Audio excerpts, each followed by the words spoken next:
বন্যা পরিস্থিতির খবর জানাতে এই মুহূর্তে সিলেটের ফেঞ্চুগঞ্জে আছেন রিপোর্টার ইকরামুল কবির। সরাসরি যাচ্ছি তার কাছে।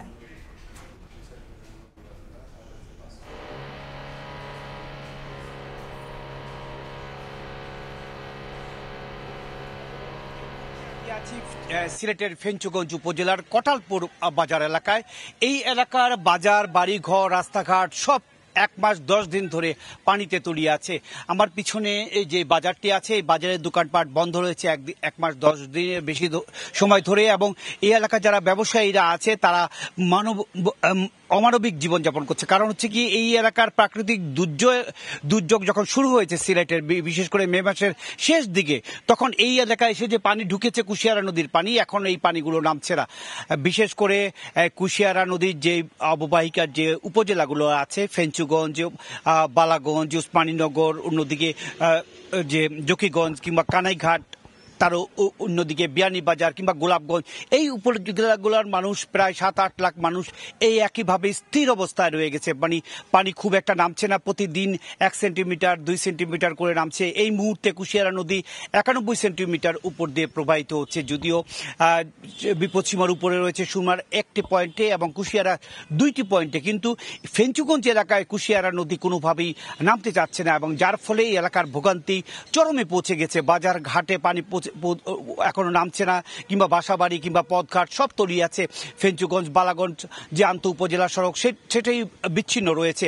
এই কুশিয়ারা নদীর পানি নামার কারণ একটি বলছেন পানি উন্নয়ন বোর্ড, পার্শ্ববর্তী যে হাকালুকি হাওর রয়েছে, হাকালুকি হাওর সহ অন্যান্য বিলের পানি যেগুলো উঠে গিয়েছিল গত 2 বারে, সেই পানিগুলো নামতে সময় লাগছে এবং পানিগুলো এই কুশিয়ারা নদী দিয়েই নামছে। হাকালুকির পানি এবং অন্যান্য নদীর পানি এই কুশিয়ারা নদী দিয়ে নামার কারণে কুশিয়ারা নদীর পানি ধীর গতিতে নামছে। এই কারণে তৃতীয় দফা বন্যায় সিলেটের বিভিন্ন উপজেলায় মানুষ পানিবন্দী হয়ে রয়েছে। আমি কিছু সময় আগে দুপুরে সংবাদে দেখিয়েছিলাম যে উসমানীনগর এলাকার বিস্তীর্ণ এলাকার মানুষ 8টি ইউনিয়নের প্রায় 2 লাখ মানুষ পানিবন্দী অবস্থায় আছে।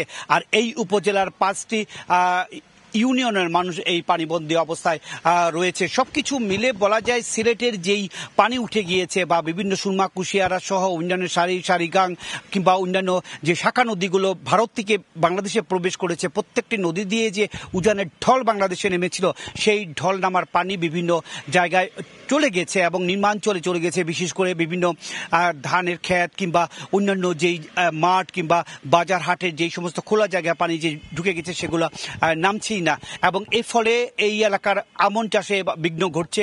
আমন চাষ করা সম্ভব হচ্ছে না। বিশেষ করে উসমানীনগর, জকিগঞ্জ সহ অনেক উপজেলায়, এই 7-8টি উপজেলার আমন চাষ ব্যাহত হচ্ছে এবং বিভিন্নভাবে তারা ক্ষতিগ্রস্ত হচ্ছে। এই পর্যন্ত প্রায় 1000 কোটি টাকা ক্ষতির হিসাব আমরা পেয়েছি। সড়ক যোগাযোগ, কৃষি, মৎস্য সহ অন্যান্য খাতে প্রায় 1000 কোটি টাকার মতন আমরা ক্ষতির একটা হিসেব পেয়েছি বিভিন্ন দপ্তর থেকে। মোটামুটি এই ছিল যে কুশিয়ারা নদীর পানি বিপদসীমা 91 সেন্টিমিটার উপর দিয়ে প্রবাহিত হওয়ার কারণে ফেঞ্চুগঞ্জ সহ আশেপাশে বেশ কয়েকটি উপজেলার পানি নামছেই না, বরঞ্চ এলাকার ভোগান্তি চরমে পৌঁছে গিয়েছে। তার শেষ খবর। বন্যা পরিস্থিতির সবশেষ জানতে সরাসরি ছিলাম সিলেটের ফেঞ্চুগঞ্জে।